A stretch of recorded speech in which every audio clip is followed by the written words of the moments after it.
Okay, so good evening. Um, again, like my portfolio number one, my lovely trusted Stan is on a cereal box, and I covered it with this lined paper so it wouldn't distract from the fact that my stand is atop a cereal box. So let's get started here. So we're starting off here with Module 3, pour communiquer nos activités au travail. Again, I kind of followed the same format that I shared with you on my first portfolio. Again, I'm not like sectioning them out like model, structure.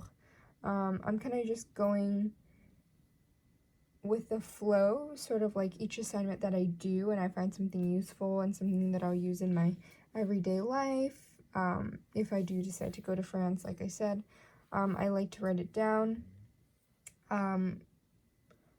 Writing, like making like different sections for each like section, it just kind of stresses me out because like I said, I might go over that page that I like sectioned off for a different section, and then I'll get stressed, and this is a lot more stress-free and a lot easier for me to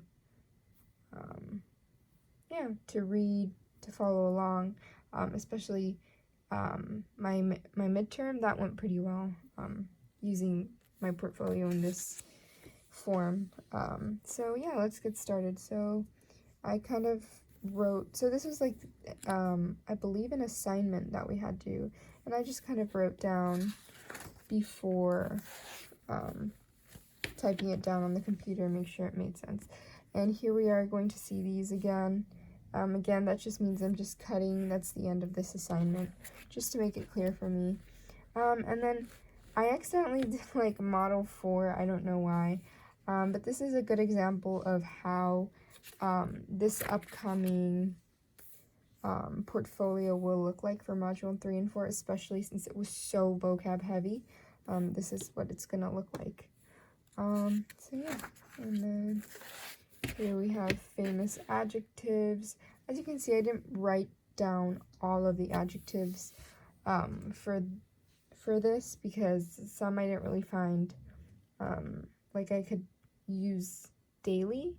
But here I did like authorized, permitted, dried, painful, strenuous, free, inhabited, forbidden, isolated, etc.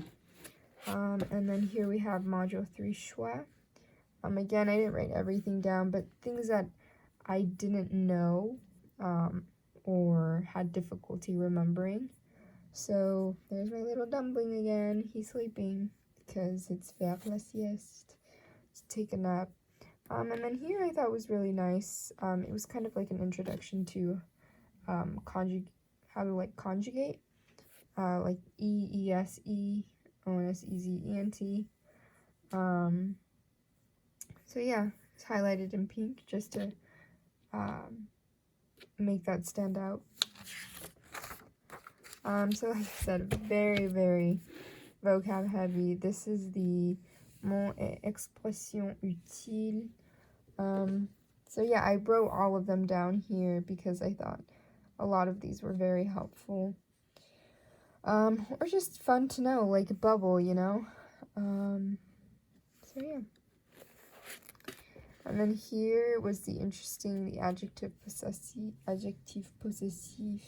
mon, ma mère, ton, ta, tes, ou tes, son, sa, c'est, notre, non, votre, vous, leur. Very important, so I wrote all of that down. Again, very, very vocab heavy. Here's where we started learning about the culture of the Antilles, so I just wrote that down. The vocabulary for like the professions. Again, I believe I didn't write all of them, but ones that I found interesting or ones that I didn't know, such as psychiatrist or a surgeon, business. And then here's where we get a pop of color finally, because so far it's only been black kind of boring, other than the pink highlighting. But this is definitely where we get into our color that we've seen in the past. Again, just to reference, I'm going to go back to the front. So blue is the important vocabulary, green is the interesting facts, and purple are the examples. So yeah, back to this, and then pink is just really important stuff. So I described what like possessive adjectives were, several ways to express possession, wrote them down, and then here I gave like examples, like when to use them, how to use them, and then here all in purple are examples, interesting facts that you should know. So English S in French is expressed with prepositions or prepositions. Learn the difference between when to use a and de. Again, example, and then like little fun fact. And then here I started the expressions with aller. More important vocabulary, and here was kind of like little fun fact that I forgot to write in green, but I definitely did at the purple as an example. And then the present tense of irregular verbs, avoir, faire, aller. So yeah, you can see that. I'll let you look at it for a little. And then the present conjugations, which are very important. So yeah, thought that was really important. Although, now that I see, I forgot to fill that one in, so I'll fill it out right now.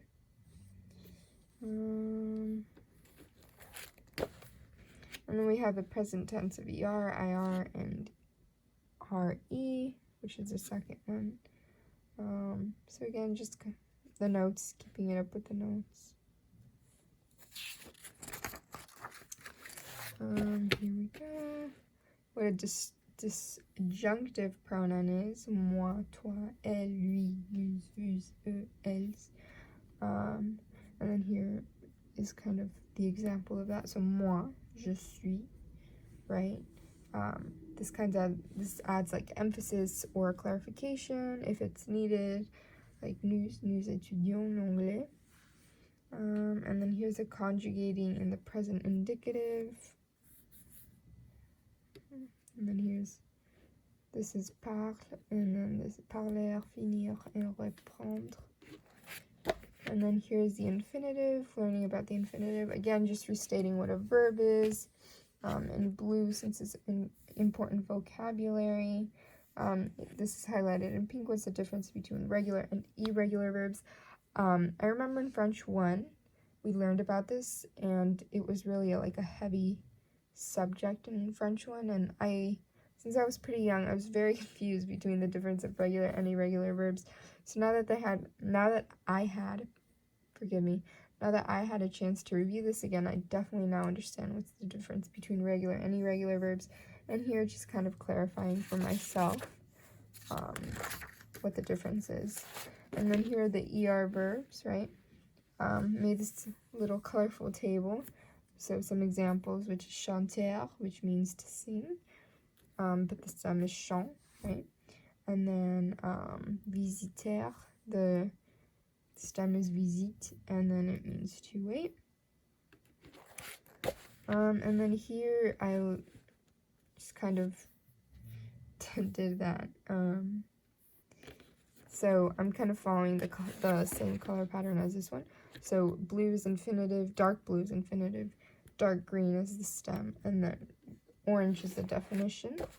So blue is the infinitive, green is the stem, and then orange is the definition. So yeah, and then here's a little more. And up to here, this is the last of module 3. And then module 4, I started with the adverbs, describing what an adverb is. And then some examples of adverbs that never change.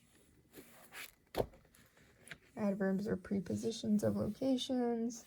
And then just clarifying what an adverb versus a preposition is.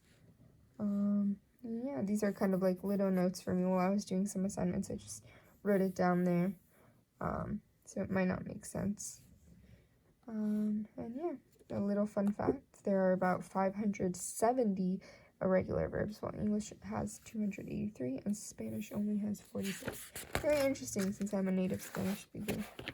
And then here I did like another little table, kind of just reminding myself how to conjugate with the IR, the RE, and the,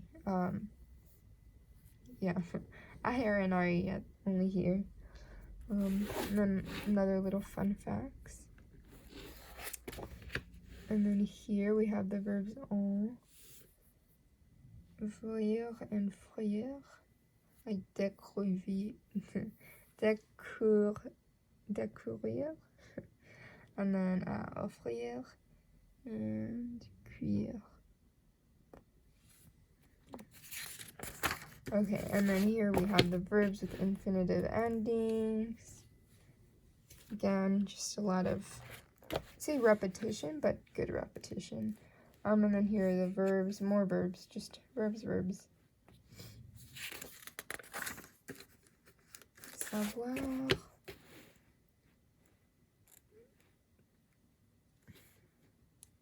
What's interesting is that savoir and connaître is the same thing in Spanish, like tu connais la fille, conoces la niña, right? Conoces, connais, versus like savoir, you don't really say that when talking to a person. You say that about like, do you know the answer? Sabes la respuesta? Yeah, so I thought that was really interesting. And then here are adverbs of certainty, manner, and negation. Again, wrote all of this down because I thought this was all very important. And I learned some words like ni means neither nor. Sans doute, without doubt. And again, very vocab heavy. Adverbs of time. Adverbs and preposition of location. Again, wrote them all down since this is going to be really useful. Little notes I wrote for myself, even though they might be up here, I don't know. Just thought they'd be nice to review. Adverbs of quantity, like à peu, beaucoup, plus. Adverbs of affirmation, such as évidemment, exactement, seulement. And then here we have mot utile, and then planning a trip, which is again kind of like the anti one. And yeah, this is about it. Like I said, very vocab heavy compared to the last one. And yeah, thank you very much.